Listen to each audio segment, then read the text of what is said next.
Fasten your seatbelts for the realest Eagles and Sixers YouTuber!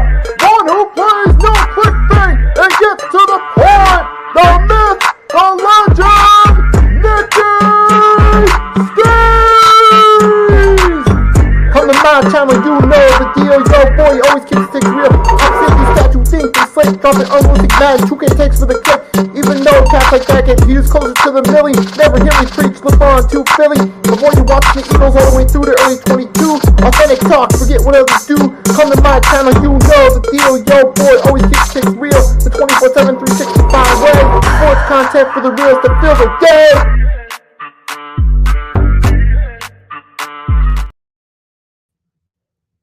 Good morning, everyone. It is a day late, but we are here. It is episode 15 of the 3-Point Blitz. That's right, the big 1-5, episode 15. It is a day late than usual. However, we hear better late than never. Yesterday, after a long morning, after a long day traveling all day Sunday, traveling through 7 states after I was on vacation for a cousin's wedding, I decided to postpone it an extra day. But we here today, episode 15 of the 3-Point Blitz. And one of the perks to pushing it back is we actually started off this morning with a trade that we're going to kick off this show discussing, involving both the Boston Celtics and the Portland Trailblazers. You may already know about it, but if you don't, here's the details. Just going to break this down real quick. It's not a major trade, but it is a trade. And as you see, the Blazers received Drew Holiday's 3-year contract, while the Celtics get 2 future second-round picks and Anthony Simmons' contract, which Anthony Simmons was a solid role player for the Blazers. They get to add some depth to their roster. Last year, he averaged about 19.3 points per game. Real quick, I want to take a quick roll of the stats, see what he's done. So here's the deal. Yep. This is Anthony Simmons' stats. Last year with the Blazers, said average about 19.3 points per game, 4.8 assists. Last year, averaged about 23 points in less games. So Simmons, he put up some decent, respectable stats with the Blazers, but he's going from a situation where he was a role player on a not so good team to now being a role player on a much better team in the Boston Celtics. Good morning, Denise. So now this might be, the Celtics, they pretty much swap role players. They get a younger role player in Anthony Simmons, which could help them out in the long term, because in today's NBA, it's all about getting young. We've seen with the last couple NBA champions, we saw Oklahoma City Thunder, even the Boston Celtics with Tatum and Brown fully healthy, as long as Derek White. And then before that, you got the Denver Nuggets, mostly young core. So I get what they're doing. They're trying to get some future second-round picks so they can have some young role players so they can continue to contend while they still got Tatum and Brown. And they're also trying to get a younger role player to fill that Drew Holiday void. Now, will it work out? Look, I always say this anytime this happens. We don't know until it's official. We may think when it happens, okay, this could potentially help out this, could potentially help out that. Now, I will say this. One thing for sure is the Blazers, they got screwed over in this predicament. They lost 2 draft picks as a dumpster fire team. Now, they do get Drew Holiday, but he's not going to move the needle for them. I mean, with all due respect to Holiday, yes, he's won a couple rings, but he's never been the lead guy when his team won a ring. Drew Holiday's always excelled as a number 3 guy, usually, or 2 or 3 guy. That's what happened with Boston a couple of years ago. And then before that with Milwaukee, he was not the number 1 guy. Giannis was. And he excelled as a role player in that predicament. So with Drew Holiday now being, looks like the lead guy for the Blazers, that does not move the needle at all for them to get out of the basement of the NBA. And for Boston, Anthony Simmons, maybe if he could, as you see, decent role player with the Blazers from the 2021-22 season onward, maybe he does. He can kind of continues to play a similar role, and he does solid there. Maybe he continues where Drew Holiday left off. Maybe he just, swaps from being a role player on not so good team to being a role player on a good team. But, hey, we going to have to see how this goes down.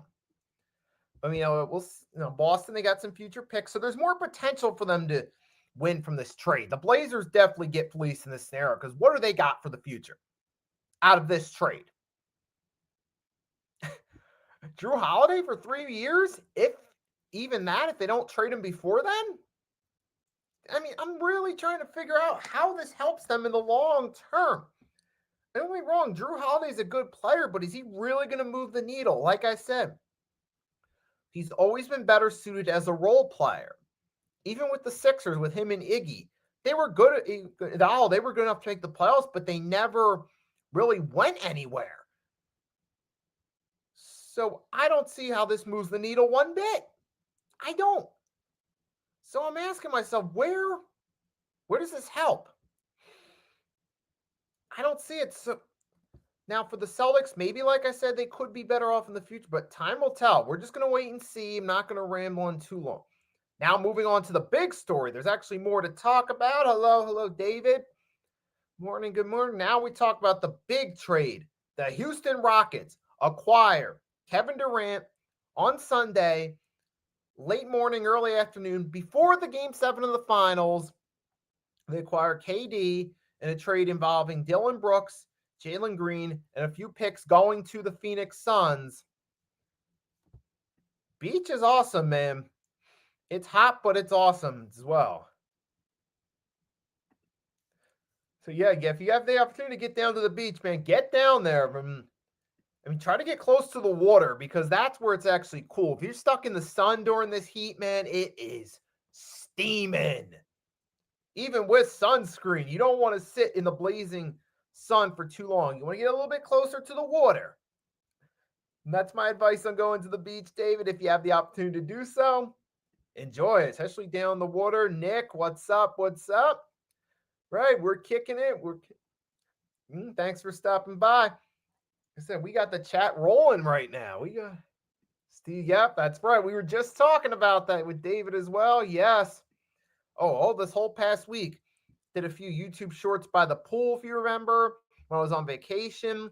Did one yesterday talking about Tyrese Maxey, which I'll get into that a little bit more. My rant of the week.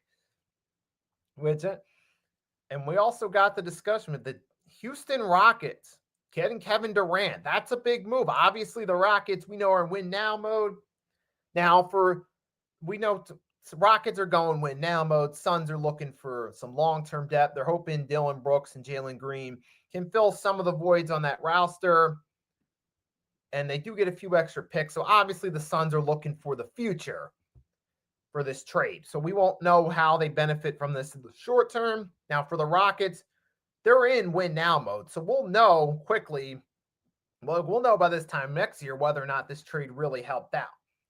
Now for the Houston Rockets, break down some of the pros and cons. One of the pros is you get a veteran, future Hall of Famer in Kevin Durant, who's won a few rings. Granted, not as the lead player, but he has won a few rings. He's a countless time All-Star, former Olympic gold medalist, former NBA champion, NBA Finals MVP. Kevin Durant, easily one of the top 15 greatest players of all time. Some may even argue top 10, but you got an all-time great to help with your young quarter, help with Amen Thompson, form a 1-2 duo, and they could potentially become a contender. Now, as far as winning another championship, that's going to be tough because this is where one of the cons comes into this trade. You're bringing in a guy in a Kevin Durant who's known to flip teams in the toughest conference in the NBA, out west. You're still going to have to contend with the Denver Nuggets. Maybe the Golden State Warriors might still be in the playoff picture another year or two. They could still be a test. You're going to have the Minnesota Timberwolves to deal with. You're also going to have the Lakers, maybe might still be in the mix another year or two. You're going to have a lot of teams to deal with. Also, like I said, the OKC Thunder, who just won the finals. T-Wolves with Ant-Man. The Nuggets with Jokic. It's going to be a tough conference. So that's one of the potential cons of this trade. So there's the potential to become a contender, but there's also going to be a tougher road there for KD staying out west. Now, I get it. The Houston Rockets is a pretty good fit. KD has some history with Texas from his Longhorn season back in 2007. So KD has some familiarity with the state. It's to go to the Rockets, which it's good for them. Like I said, they get that young player. But remember, KD is 37, though. So this is still a big, risky move. It's one of those win now type deals for the Rockets. They're going to have to make sure they do what they got to do. I know Rios, Just Fans podcast, from the Pick and Roll podcast, he's a Rockets fan. I know he even said he would be willing to take KD for the right package. All you do is give up Dylan Brooks, Jalen Green. You still got Amen Thompson, of course. There's no way you're trading him. And you still got your guys like your Fred VanVleet, Reed Shepherd, and some of those guys. But we also still got to wait and see what happens actually in free agency. So even we could look at their roster today and say, oh, they got a nice roster. But we got to remember something, too. We still got to wait and see what happens with the draft and free agency. I mean, do the Rockets lose a few pieces in free agency? Do they add some depth? What happens? I'm going to look at this more from a roster standpoint of whether or not the Rockets have the right pieces post free agency. By then, we'll have a clearer picture of what the Rockets roster will look like for this upcoming season. Right now, we don't have that clear picture right now. But we're going to wait and see. But for the Rockets, hey, they're in win now mode. This is a big risk. This is a hit or miss trade for them. Obviously, the Rockets want to contend. They want to try to win now. Well, they have the opportunity to. So this either is a hit or miss, but it's going to be a tough battle, like I said, out west. You got all those teams out west that can make some noise, such as the Nuggets, the defending champion OKC Thunder. You also, you have as well Minnesota Timberwolves will still be in the mix. So it's going to be a tough battle for them. We're going to have to wait and see where the Rockets stand going into the season. Where do the Nuggets stand? Where do the T-Wolves stand? We still got to wait for the draft and free agency to really get a clear picture of what the rosters are going to look like. But as of now, Houston Rockets, the odds are more in their favor for a championship as of today, but we're going to have to wait and see. And then for the Suns, like I said, it's going to be a while before we see if they benefit from this or not because they're investing in future picks. That one's going to take some time. They're in clear rebuild mode. But speaking of rebuild, draft picks, trades, this ties actually into my rant of the week. If you guys saw my video yesterday on the beach, I did a YouTube short ranting that the Sixers should not trade Tyrese Maxey. I'm going to expand on that rant for the rant of the week. This all started last week. It was one of those videos for clicks talking about, should the Sixers possibly trade Tyrese Maxey? Could you include Tyrese Maxey in a packet for Lauri Markkanen? Well, the answer obviously is you could, but you should not do that. You definitely should not trade Tyrese Maxey in that package. And like I said yesterday, I'm going to expand on that a little bit. If you trade Maxey a few picks for Markkanen, you get the big three of Embiid, George, hoping he stays healthy, and market him, you could find yourself in the exact same predicament you were last year with a different player. Because if Embiid and George struggle to stay healthy, one of them's hurt for an extended period of time, or you have a brief period where both of them are hurt, marketing's going to be stuck in the same place Maxey was the past 2 seasons. Remember, let's take a look. 2 seasons ago, Sixers started off the season hot at the top of the Eastern Conference in Nick Nurse's first year. Embiid looked like he continued right where he left off his MVP season. Then he got hurt. There was a brief period Maxey carried the team. He did his best, but the team record wasn't so great. And then you get to last year, Maxey pretty much had to carry the team most of the season. He did his best, but the team record got them in a position where they have the number 3 pick for tomorrow. And we'll talk about that a little bit more later on. But the point is, Maxey trying to carry the team didn't amount to that much success. And then to anyone that's even going to try to argue, well, maybe that's why you trade Maxey and get marketed. Maybe he could do better in that predicament. To anyone, now, fortunately, I haven't heard anyone say that, but to anyone who would even think that's the case, what happened with Lauri Markkanen over in Utah? The same thing. So you'd be taking Lauri Markkanen, if he has to come to Philly and carry the load with Embiid and George being injured, and sticking him in the same predicament Maxey was in with the Sixers, and Markkanen in the same predicament he would have just left to Utah, where he has to carry the team by himself pretty much. So that would not work out at all. So if you were going to go this route, you'd want to get rid of Paul George, maybe an Andre Drummond, give up 1 or 2 picks, because then you got Lauri Markkanen. It's a younger guy that can be there for the future. You still have Maxey. You still have the potential upside of McCain. You still have Embiid for the time period. You're hoping you can stay healthy. It's not the most promising core for a championship run, but at least if that core stays healthy, you know you have a shot. And plus, you would have a younger Lauri Markkanen who could be around for the future if a trade like this were to go through. And then for the Utah Jazz, you give him a veteran in Paul George who could be a mentor, and maybe same with Andre Drummond, and a few picks as well. That would be better for both sides if something like this were to happen. That would be best for us, especially as Sixers fans. Now, maybe the Jazz would love to have a Tyrese Maxey on their team, but that ain't good for us. So you cannot trade Tyrese Maxey in a trade with the Jazz for Markkanen, or any trade period. You need him for the future. He's one of the main guys for your team. You definitely do not trade Tyrese Maxey. So, I mean, it would set the team back and keep him stuck in the same predicament if you were to trade him, or possibly a worse predicament, maybe. And not to mention, if we were to get Lauri Markkanen, there's no guarantee it's going to work. I mean, maybe he could come to the Sixers and you realize, oh, snap, Utah was a better fit. I mean, we don't know, but I'm just saying something like that could happen. But we got to wait and see. But with that being said, we're just going to take a quick break real quick. I'll be right back after a quick break. Then we're going to talk about the NBA Finals, how the OKC Thunder got the job done, and then we're going to do some mock drafts. So also stay tuned. I'll be right back.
am back after the brief break. Now it's time to get to the headliners for episode 15, folks. We're on to the NBA Finals. Let's break it down. You guys already know it, what happened. We don't need to go through that. Let's just get into my thoughts. Well, for starters, let's talk about the playoffs a little bit. The playoffs, I enjoyed the playoffs, man. I really did. Awesome. It was a fun run all the way to the finals. You had a lot of twists and turns. Wasn't the most predictable playoffs in the world, but that's actually what made it fun. This felt more like an NFL, like a typical NFL style playoffs. So what I mean by that is the NFL, historically between the two leagues, the NFL and the NBA, it's more known for a lot of unpredictable upsets, shockers, plot twists throughout the playoffs than, say, the NBA is historically. The NBA certainly had its seasons where it's had its plot twists, its upsets, like this season. But that's what I mean, because NFL historically is known for a lot more of those, like 6 seed beating 3 seeds, 5 or 6 seeds making it to the conference championship round. Yeah, that's more common in the NFL, but in this case, that's what we got with the NBA playoffs here.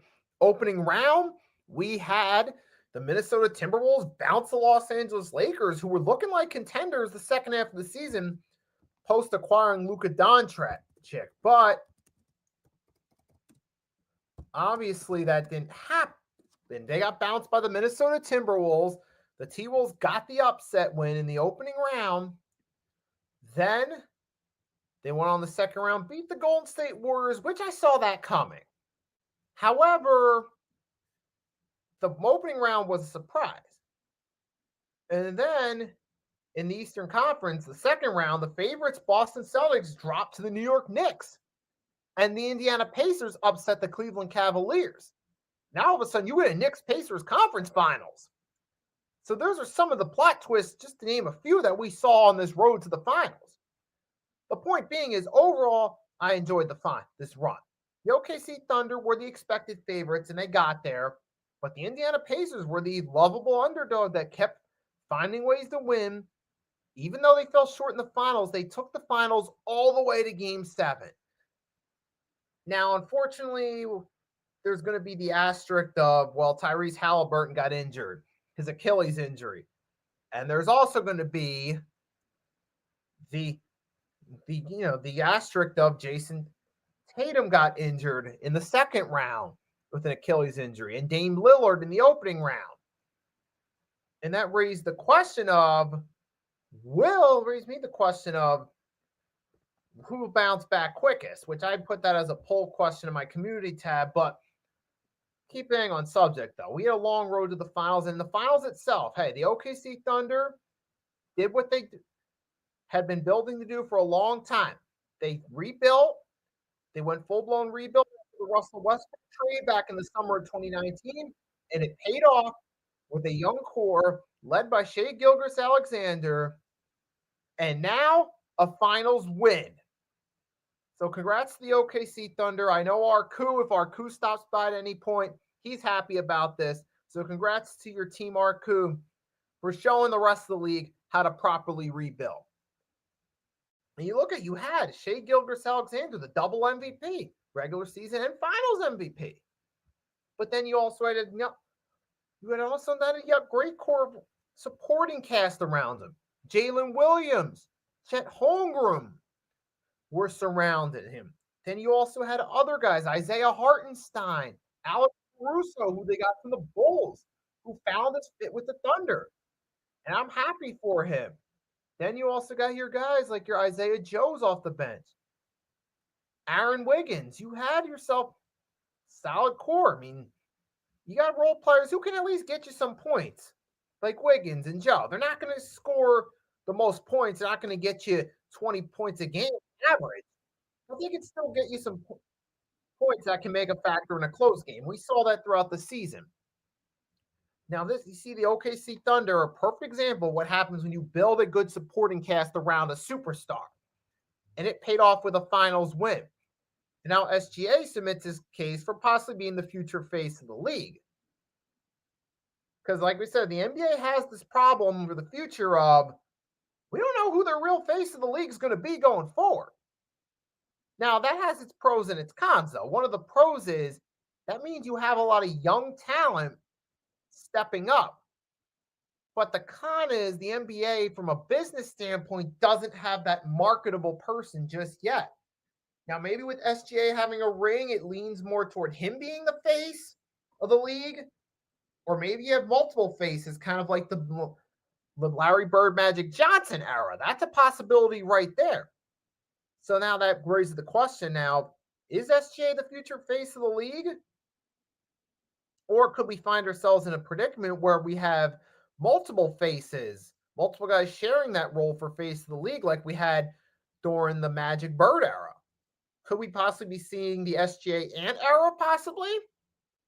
I mean, that's possible that could be the case. I mean, I'm thinking as of today, it's leaning more toward possibly. I think Ant and SGA are the two most marketable young players right now. That's why I threw out the possibility of an SGA Ant era coming up. But time will tell on that one. But the point being is we're in a predicament now where we don't really have a true face of the league, but with the Thunder Finals win, this could cement SGA's case for possibly being the next face of the league. But now on the flip side, the long term, what comes with that is now that they've won a championship, some of their role players, possibly guys like Hartenstein, maybe a Chet Holmgren, eventually teams are going to want some of their depth pieces. Teams that have come close, that are just missing a piece or two, they're going to want guys like Holmgren. Maybe someone's going to want a Jalen Williams, or they're going to want guys like Hartenstein or Caruso on the roster. So now the Thunder, they're going to face the same problem that a lot of teams that win championships faces. Now that you've won a chip, you got certain teams want some of your key pieces that helped you win that chip. Like you saw it a few years ago, like Bruce Brown went to the Pacers right after the finals win for the Nuggets. And that's a problem a lot of teams that win championships face. They're going to want their depth pieces that help them get there. But we still got to wait and see how that plays out. But we also do know that the Thunder, for the most part, have a young team. They still have SGA. They still do have Jalen Williams, Chet Holmgren as of now. They might lose with this entire roster. They might lose a few pieces, but they're still going to have a lot of pieces left. They could potentially still find the right guys. So on the flip side, there is the potential for them to still contend, maybe win another chip in the next couple years, which that would definitely submit SGA's case for face of the league. But that part remains to be determined. But congrats to the OKC Thunder, man. That's what happens when you rebuild a team properly. You're patient. You don't necessarily panic, which that's something else that other teams could take note from. Because I think this Oklahoma City Thunder championship win could be the building block to encourage more rebuilding teams to be patient. Kind of with what the Spurs are doing right now. They're being a little more patient trying to build around Wemby. They got the number 2 pick. We know they're going to invest in that. Should have built that future team. Trying to build up a big 3 for Wemby, which we'll get more into that later. But the point being is more teams could take that OKC Thunder approach of be patient in the rebuild. Even the Rockets were doing that. Now, granted, they did get a little bit desperate. I don't necessarily mean that in a bad way, but they kind of got stuck in, we got to win now mode. We need a veteran. But they still have most of their young core that they built up. You even see the Detroit Pistons, another example of a team who patiently rebuilt around Cunningham. Now it's starting to pay off. But then a lot of teams that get hungry to win now and get impatient often backfires against them, like the Phoenix Suns. So it's also just important to know if you're a rebuilding team for the future, you got to be patient when building around your young core.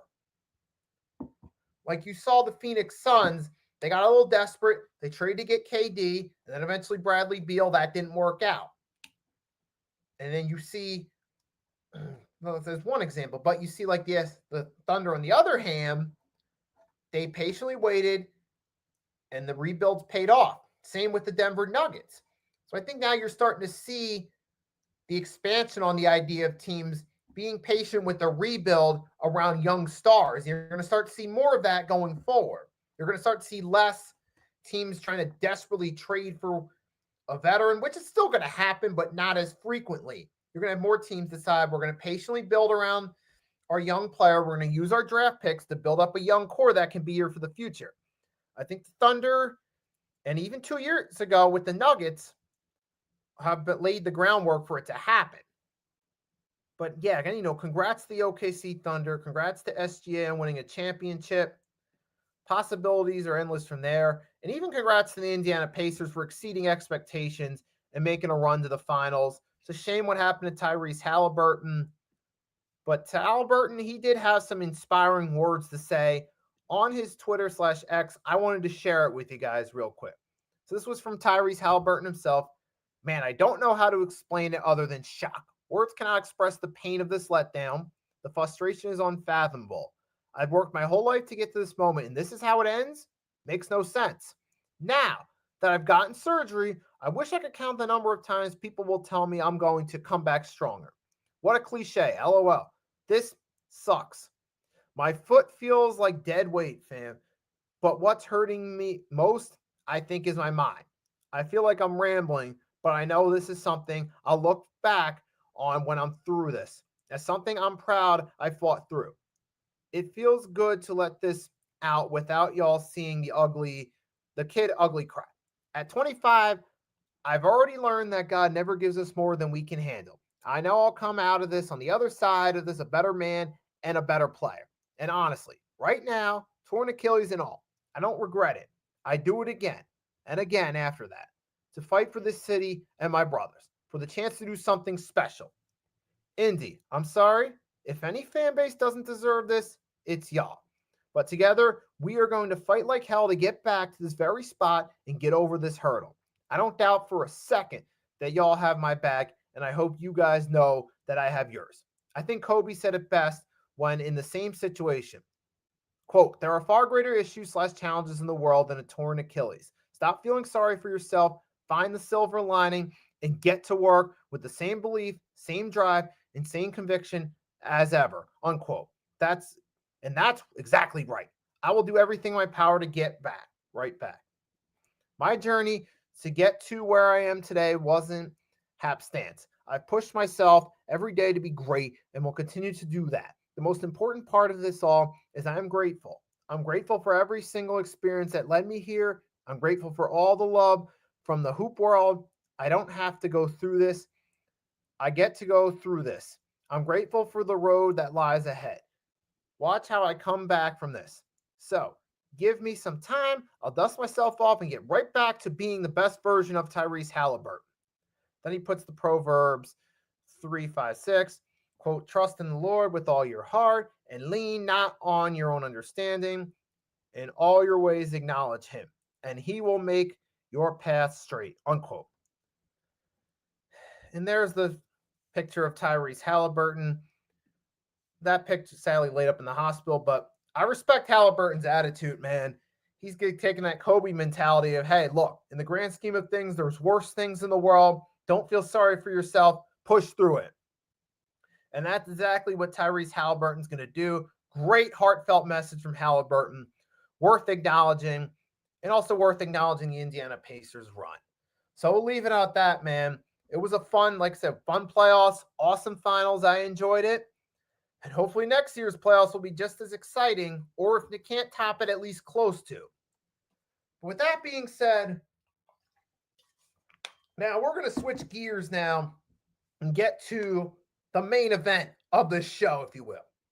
Because tomorrow night, the NBA draft will begin 8 p.m. Eastern Standard Time. And so we're going to do a simulator of this one right here. And for those of you that haven't done so yet, on my channel, we got a poll on asking who you got the Sixers drafting, because we all know the Ace Bailey situation. We all know how that went down. So obviously,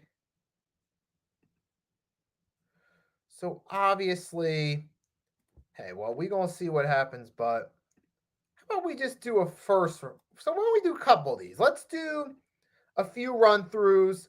First, we gonna do the lottery. We're just gonna do one run through the lottery picks, then we'll do a run through of the first round. Just have some fun with this too. Kind of like we'll consider this like half preview, half fun. So let's get started with this. So with the first pick, yeah, let's not even waste time fooling ourselves. They get themselves a forward that they desperately need. Let's try to sit there and act like the draft lottery was not rigged at all. Sure, nothing fishy whatsoever about the Mavs getting the pick right after losing Luka. But with that being said, now on to the Spurs. This is part of their patient rebuild.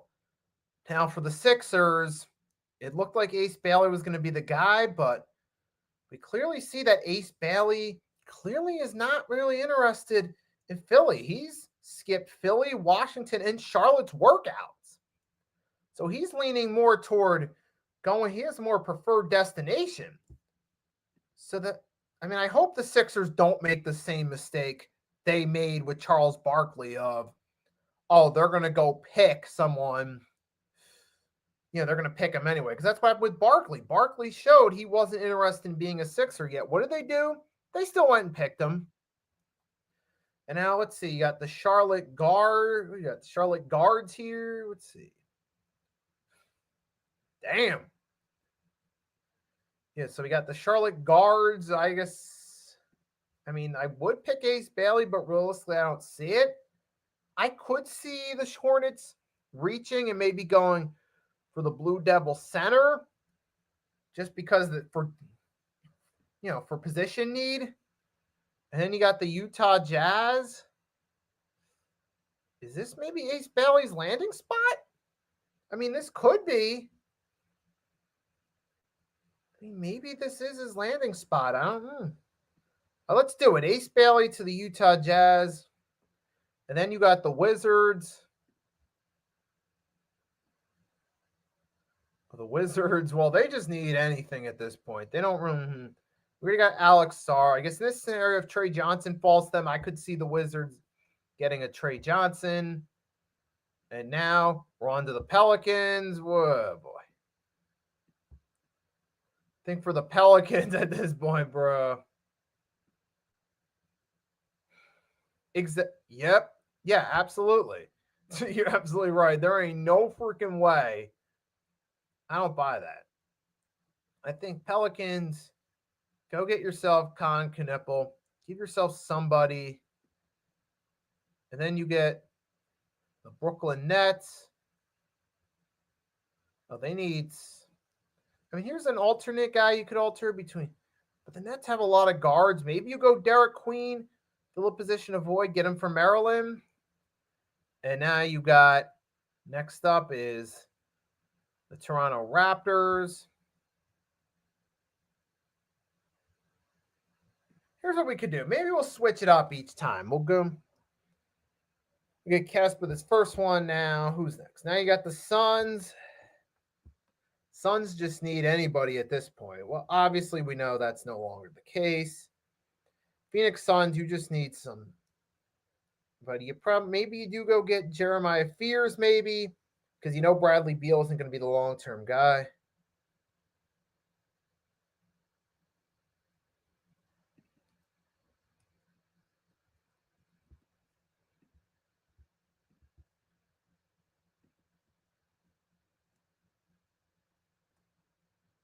Here come the Bulls.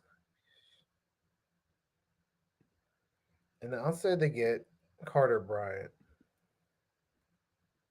And then you get the Hawks. They're going to need another big man here. Maybe. I'm not going to do any trades. I was thinking maybe this is where they trade Trae Young, but I'm not going to do any trades, even though that is up now. Here goes. Spurs get another pick. Maybe you pair. You still got Keldon Johnson for 3 more years. Do you give Wemby another Frenchman? I mean, you do need some role players. Or maybe, I mean, there are 2 French players available. I could see possibly the Spurs at this pick either taking Esengu, or maybe Nolan Treyur, or maybe they trade back a few picks in the first round and then maybe with the trade back, they let him fall to them. Yeah, exactly. Yeah, will do. That's exactly why I'm doing this indoors, man. You know what? All right. And that's all right. That's the first go. This time around, I just did the lottery. Now we're going to redo this. This time around, we're going to do we're going to do another mock draft, but this time around, we're going to do the whole thing.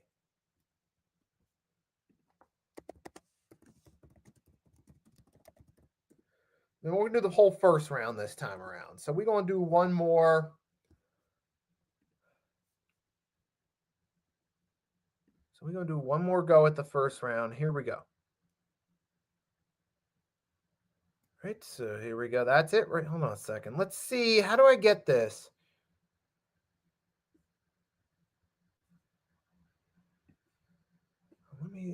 Maybe I got to enlarge the screen. Maybe.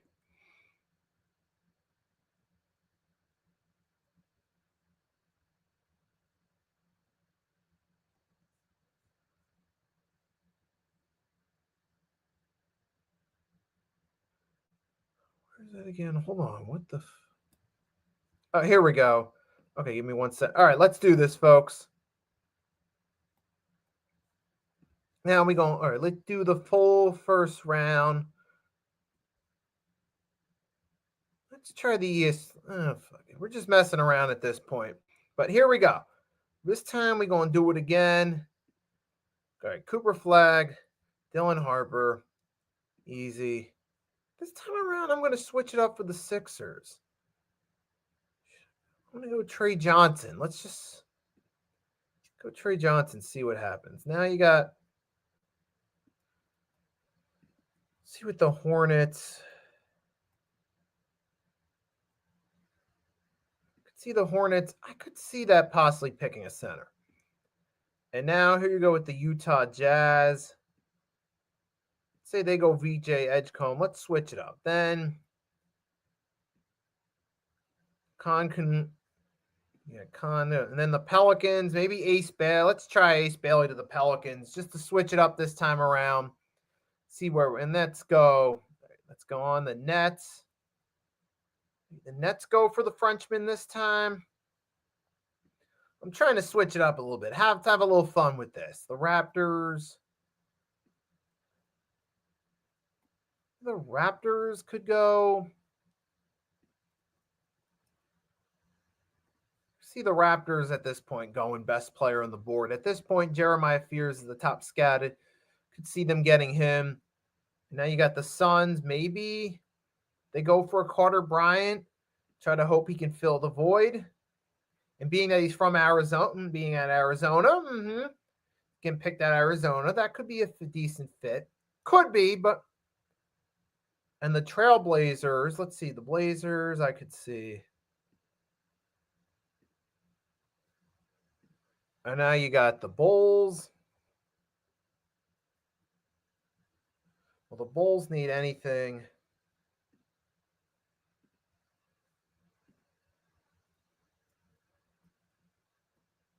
Colin Murray Boyles.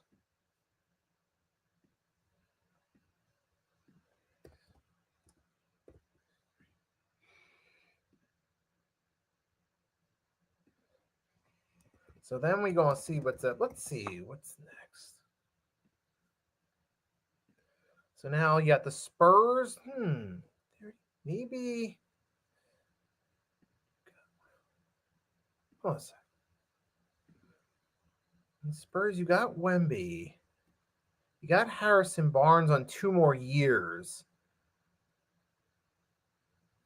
Maybe they go Liam McNeely. Just to fill that depth. OKC Thunder.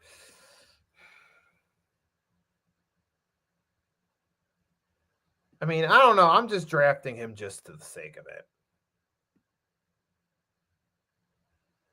I mean, man, let's see the Grizzlies go Will Riley just to fill a depth piece.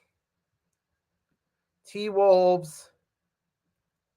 Yeah, I think T-Wolves, you go get yourself another guard. Jace Richardson just to add some depth at guard to your roster. So I could see that happening.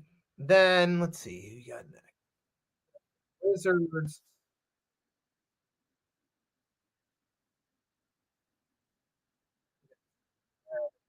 You got Nick Claxton. Maybe you go backup center just to add. What's he get? 2 French players for the Nets. The French invasion of Brooklyn with the 20th pick of the 2025 draft. The Miami Heat. Well, the Miami Heat. This is perfect place for them to develop those players. Maybe Hugo Gonzalez. I mean, the Heat do have a good track record of developing nowhere named big prospects. Maybe that's a possibility. Laurie Marketing. Let's see, what do they have?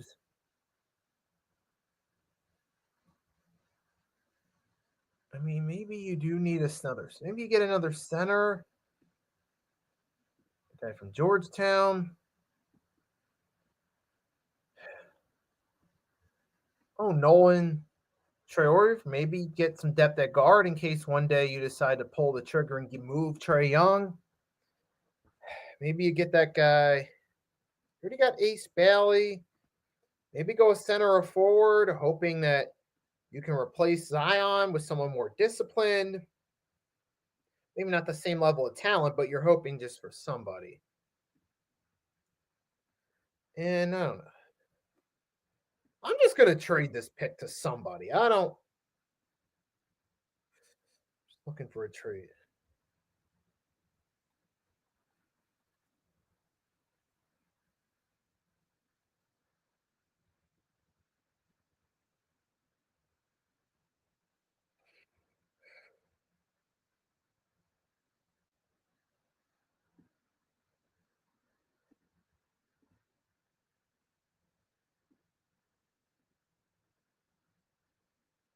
All right, so we going to do a trade. So now the Pistons are on the clock.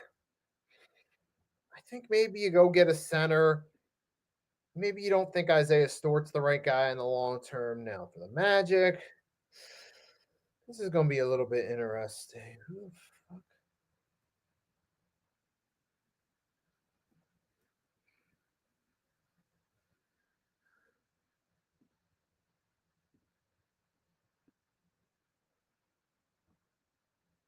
In the 26th pick.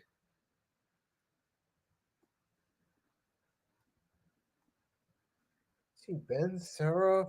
They already got a couple foreign players. Should I go with it? I already got 2 French players for the Nets. Let's add some depth. Let's see. Who do we got next? And then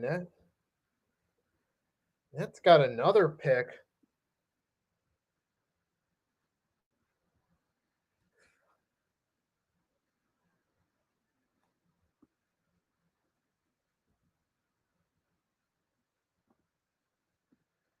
I mean, obviously, at this point, I'm kind of saying, like, say something like this were to happen, obviously they'll just. Now, Boston, interesting. Who do they get? You got rid of Holiday. This was obviously before the trade this morning, but maybe at 28th, that seems like the reasonable spot. And now the Suns, get yourself a center. And then with the final pick, the Clippers, which they acquired from OKC, Cedric Cower. And there's my second mock draft. All right, I'll screenshot with you guys. I think that's going to be it for now. So, see you guys. So, to everyone that tuned in, thanks for tuning in. I hope you enjoyed this. It was a day later than usual, but we did it. Episode 15 of the 3-Point Blitz is down. Later tonight, Mitch is going to be doing a mock draft on Sixers Alert on his channel on the Hardcore Sports Network at 8 p.m. tonight. So stay tuned for that. To Mitch Koski for Sixers Alert. I'll share the link with you guys right there. Before we go and give a shout out to Mitch for this, it's scheduled for it's going to be scheduled for later tonight. So we're going to share that.